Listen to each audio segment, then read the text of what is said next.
Olá, meus amados irmãos, sejam muito bem-vindos para mais uma aula do nosso curso de profecias bíblicas para o tempo do fim. Nós estamos avançando pela graça de Deus nos assuntos. Eu espero que eles estejam sendo proveitosos para vocês, que vocês estejam compreendendo. Saibam que qualquer dúvida, questionamento, vocês podem nos enviar as perguntas que nós iremos, pela graça de Deus, respondê-las em conformidade com a Bíblia, unicamente com a Bíblia. Vamos orar para iniciar esse estudo maravilhoso de hoje. Eu tenho certeza que ele vai ser especial para a sua vida. Tenha a Bíblia na mão, tenha algum papel para anotar, fazer suas anotações e principalmente tenha Jesus no coração. Se você tiver o Espírito Santo de Deus, você vai compreender toda a verdade que Deus quer te revelar. Agora, Deus só pode te revelar a verdade se você aceitá-la e tiver a orientação do Espírito Santo. É por isso que antes de cada estudo, nós fazemos uma oração pedindo a direção do Espírito Santo de Deus. Então, una-se a nós, vamos orar. Bondoso Deus, Deus Criador, Deus de Abraão, Deus de Isaac, Deus de Jacó, louvado seja o teu nome. Nós nos reunimos aqui como filhos do Senhor, pedindo que o Senhor nos explique as tuas verdades, porque as profecias elas foram deixadas por ti para que nós tenhamos conhecimento e possamos nos preparar para o dia da adversidade. Então, por favor, Pai, derrama sobre nós o teu Espírito Santo, abre as nossas mentes, abre os nossos corações, para que nós possamos entender a palavra do Senhor, que não seja homem falando, mas unicamente o teu Espírito Santo a nos guiar em toda a verdade. Santifica-nos na verdade, a tua palavra é a verdade. Eu imploro, Pai, em nome de Jesus. Amém. Hoje, meus irmãos, nós vamos ver o cumprimento das profecias que nós estudamos até agora. E aqui, todas elas foram dadas enquanto Daniel servia na corte do rei Nabucodonosor. Elas falaram de um tempo muito profundo, muito no futuro, o chamado tempo do fim. E hoje nós veremos como Deus cumpriu com exatidão as profecias. Nós vemos que o povo de Deus ele passou por 3 cativeiros, né? O cativeiro egípcio, o cativeiro assírio e o cativeiro babilônico. O livro de Daniel foi escrito no contexto do cativeiro babilônico. Babilônia foi profetizada antes, muito tempo antes, por Deus. Veja que em Jeremias 25:11 é dito que toda essa terra virá a ser um deserto. A terra de Jerusalém virá a ser um deserto e um espanto. E todas as nações servirão ao rei da Babilônia por 70 anos. Então Deus ele mostrou ao seu povo, através do profeta Jeremias, que o povo iria ser preso, e iria ser levado preso, cativo, e iria servir a Babilônia durante 70 anos. E mais do que isso, Deus ele ainda mostrou quem era o rei da Babilônia e o seu propósito. É dito que acontecerá, porém, que quando cumprirem os 70 anos, castigarei a iniquidade do rei da Babilônia e dessa nação, como também da terra dos caldeus. Farei deles ruína perpétua. Não só Deus disse aonde eles iriam estar presos, o quanto tempo eles ficariam presos, mas ele revelou também quem os iria livrar e a forma como eles iriam livrar.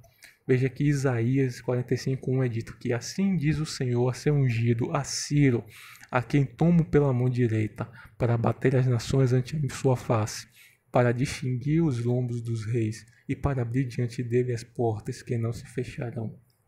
150 anos antes de Ciro nascer, Deus já tinha revelado o seu nome, o instrumento que seria usado para libertar Israel.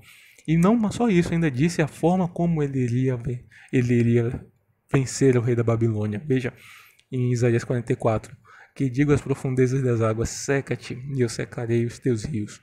Que digo a Ciro, ele é meu pastor e cumprirá tudo o que me apraz.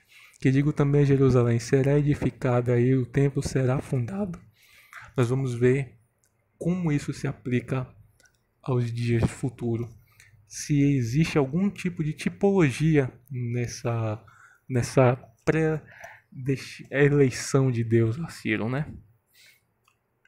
Então, o contexto histórico, né? Foram 3 as invasões babilônicas a Jerusalém. Na última invasão ele levou maior parte dos filhos de Israel, e entre eles estava Daniel e os amigos Ananias, Misael e Azarias.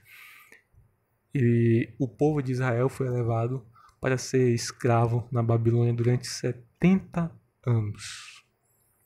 Em Daniel capítulo 5 é mostrado o cumprimento da profecia. Veja que o rei Belsazar deu um grande banquete a 1000 dos seus grandes e bebeu vinho na presença dos 1000. Belsazar era neto de Nabucodonosor. Nesse momento, a Babilônia estava em guerra contra a Média Pérsia, mas o rei Belsazar, em sua imprudência, concedeu uma festa para todos os seus importantes.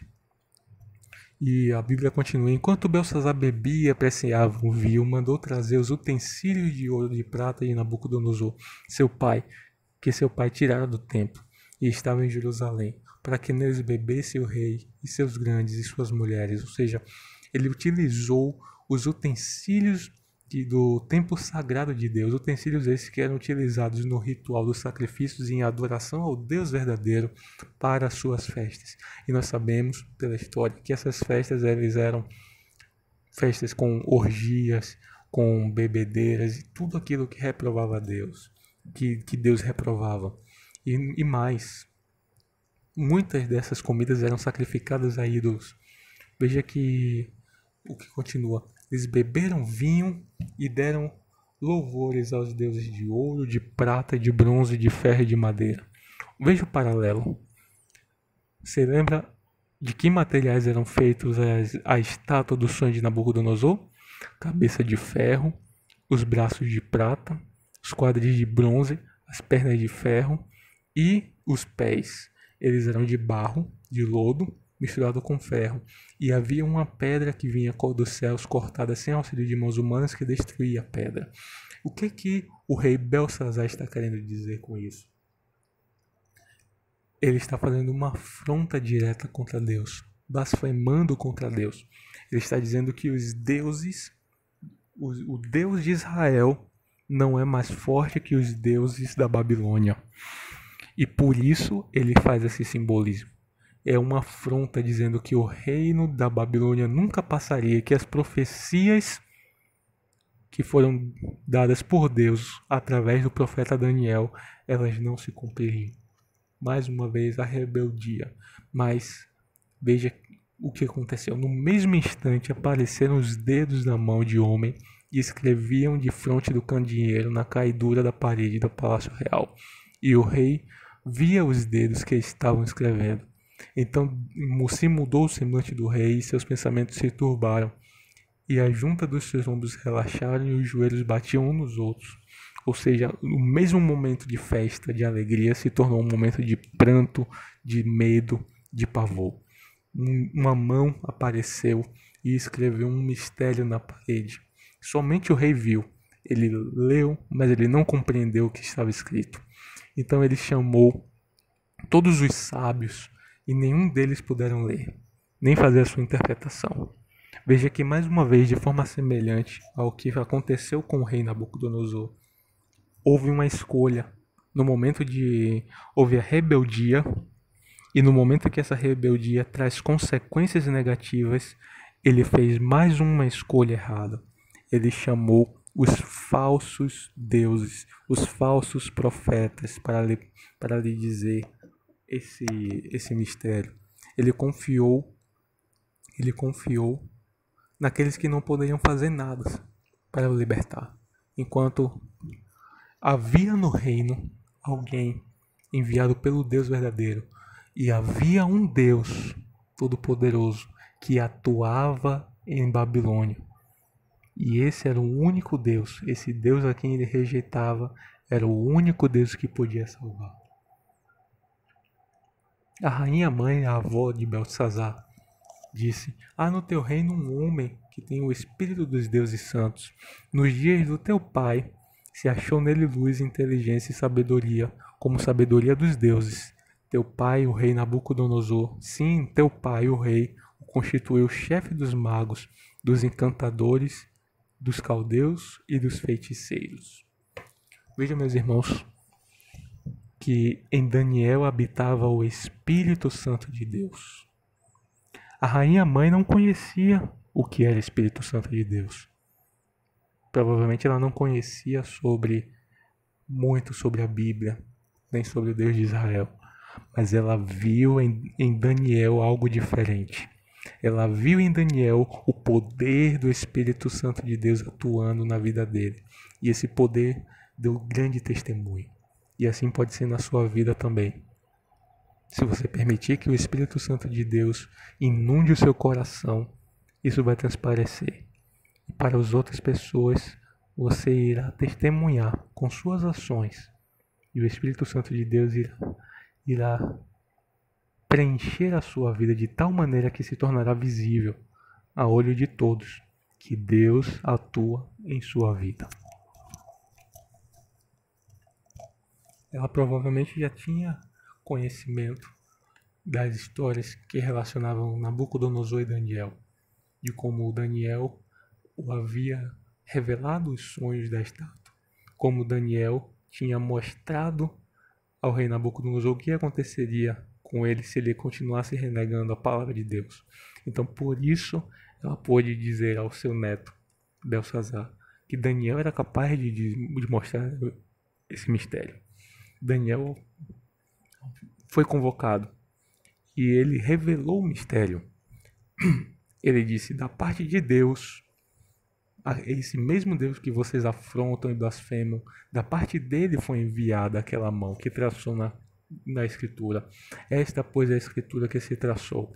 Mene, mene, tekel, parsim. O significado dessa escrita é: Mene, contou Deus o teu reino e deu cabo nele. Tekel, pesado foste na balança e achado em falta. Pérez, dividido foi o teu reino e dado aos medos e aos persas. Que maravilha! Agora veja a mensagem de Deus. Ela veio no momento certo e foi uma mensagem de juízo. Durante muitos anos, Deus teve misericórdia de Babilônia, como é dito no livro do profeta Jeremias. Deus queria curar a Babilônia, mas ela não sarou. Então o momento do juízo chegou e eles estavam despreparados. Da mesma forma, nós vamos ver, isso se aplica também nos dias de hoje, nos dias referentes à volta de Jesus. O texto bíblico continua: naquela mesma noite foi morto Belsazar, rei dos caldeus, e Dario, o Medo, com cerca de 62 anos, se apoderou do reino. Veja, meus irmãos, agora nós vamos analisar o contexto profético desse capítulo 5. No livro de Jeremias foi dito que Ciro seria o libertador da Babilônia e que ele utilizaria uma estratégia militar de fazer as águas do rio Eufrates secarem. Isso é comprovado pela história também através do cilindro de Ciro. Ele conta de que naquela noite o exército de Ciro desviou o fluxo do rio Eufrates e ele diminuiu. E eles entraram pelo leito e utilizando o leito do rio Eufrates, eles entraram em Jerusalém e em Babilônia e pegaram todos dispersos. O rio Eufrates era importante porque ele passava por dentro da Babilônia. A estratégia militar do tempo antigo era de fazer o cerco. Você pode ver isso em diversos textos da Bíblia e em 1º e 2º Reis. Os grandes exércitos eles faziam cercos às cidades. Isso obrigava com que as pessoas se rendessem por falta de alimento, por falta de água. Mas Babilônia não sofria desse mal. Ela era abastecida pelo rio Eufrates, que lhe permitia ter água em abundância e alimento.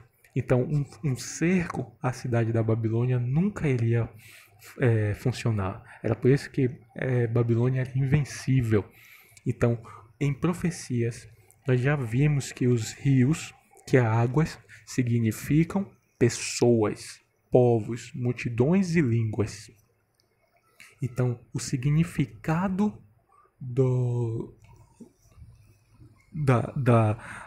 secamento do rio Eufrates tem um significado profético também. Nós veremos isso. A palavra Ciro, o nome Ciro significa Senhor. E Ciro, aqui nesse contexto da profecia, ele é um tipo, é uma sombra, é um reflexo. Ele aponta para o verdadeiro Cristo, para o verdadeiro libertador. Então, vamos ver Apocalipse 18, versículo 2 a 4, para ver aqui esse evento se refere.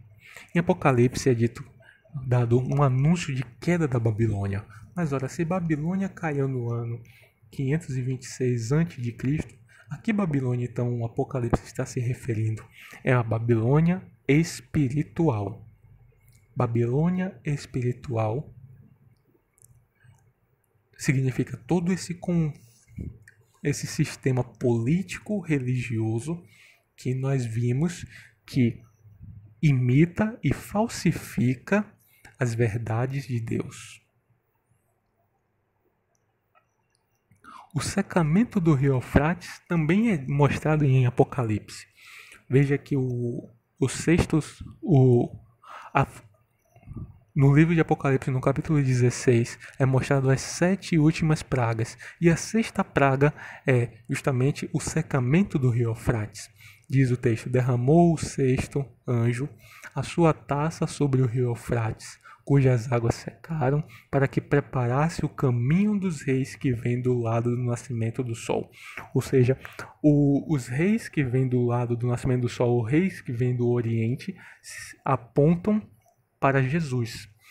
Ciro, na história, ele era um símbolo, um tipo de Cristo. Ele apontava para o verdadeiro Jesus. O secamento do rio Eufrates, assim como foi a estratégia militar de Ciro, ele aponta para eventos que acontecerão antes da volta de Cristo.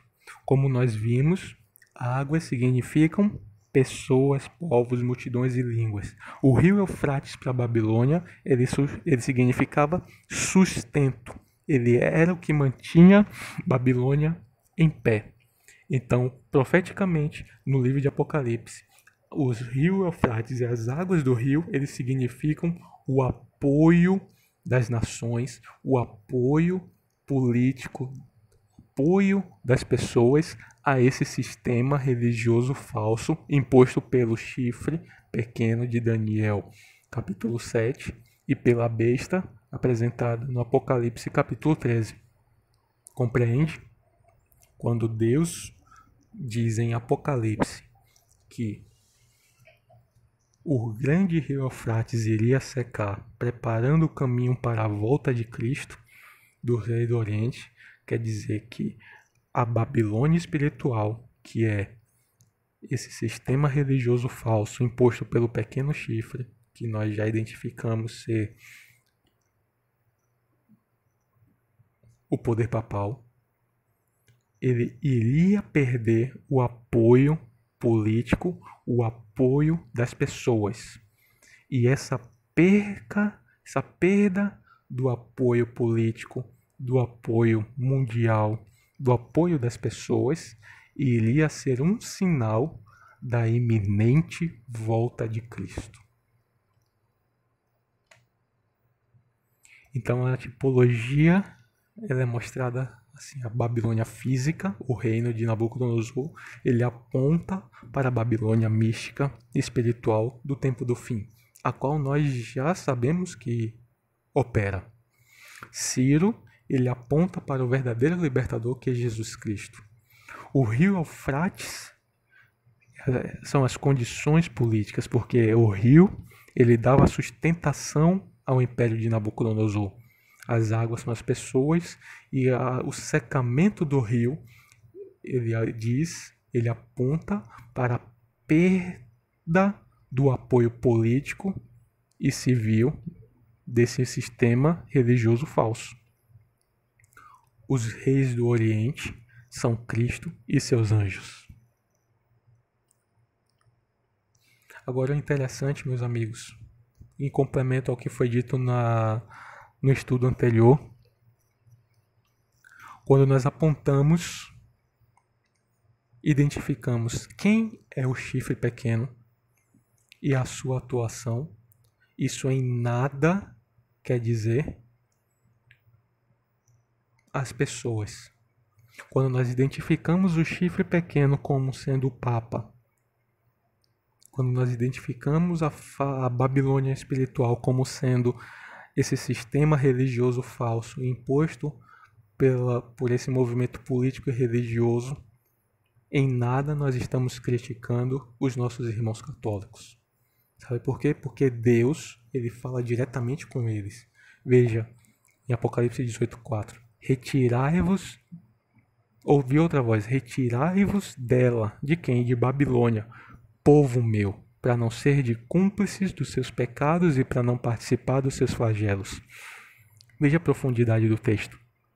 Deus, Todo-Poderoso, o Santíssimo Senhor, ele tem um povo dele que está em Babilônia. São os filhos de Deus que estão ainda perdidos, sendo enganados por esse sistema religioso. Deus tem filhos sinceros em todas as igrejas, principalmente na Igreja Católica. Mas a vontade que Deus quer para seus filhos é que eles cheguem ao pleno conhecimento da verdade. A vontade de Deus para seus filhos é que eles se retirem dessa Babilônia e venham para a verdade. A vontade de Deus para seus filhos é que eles conheçam a Bíblia e a pessoa maravilhosa de Jesus, pois só Ele pode os libertar e os salvar. A Bíblia diz: conhecereis a verdade, que é o próprio Senhor Jesus, e ela os libertará. E quando vos conhecereis a verdade, sereis verdadeiramente livres. Então, meus irmãos, Deus, ele tem um plano específico para você. Deus, ele tem um povo querido, que ele ama muito, que está ainda preso. Mas logo, logo o Senhor Jesus vem para o salvar. E esse é o grande apelo dele para os dias de hoje, para o tempo do fim. Sai de Babilônia, povo meu. Deus quer te salvar. Deus quer lhe mostrar verdades maravilhosas. Deus, o Senhor Jesus, está voltando. Em breve ele retornará para te salvar. Você sente saudade de Senhor Jesus? Provavelmente sim, porque no coração de cada ser humano existe um vazio, que é do tamanho exato do Senhor Jesus. Só Deus, só o Espírito Santo pode preencher esse vazio no seu coração. A Bíblia fala: eis que estou à porta e bato. Se alguém ouvir, entrarei e cearei com ele e ele comigo. Jesus hoje bate à porta do seu coração. Não endureça como foi no dia da provação do deserto. Abra o seu coração a Jesus. Permita que o Espírito Santo inunde o seu ser. E você será como Daniel, um testemunho vivo do poder maravilhoso de Deus para restaurar, para purificar, para abençoar. Você será uma bênção. Deus quer escrever os seus nomes, o seu nome, na coluna da verdade, na Nova Jerusalém. Você aceita ser povo de Deus e guiado pelo Espírito Santo? se essa é a sua vontade, ore conosco nesse momento. Deus Todo-Poderoso, Deus de Abraão, obrigado, porque o Senhor nos considera seu povo, seus filhos, e o Senhor tem um plano maravilhoso para cada um de nós, para cada um dos seus filhos. Meu Pai, te pedimos que o Senhor venha como grande libertador e tome posse dos nossos corações. Que o Senhor seja entronizado nos nossos corações e em nossas vidas. Que os nossos nomes sejam escritos no livro da vida. E que o Senhor em breve venha nos buscar para nos levar para o verdadeiro lar, a Nova Jerusalém.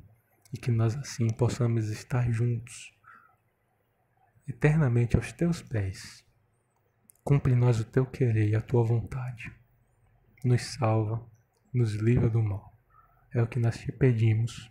No nome santo do nosso Senhor e Salvador Jesus Cristo. Amém.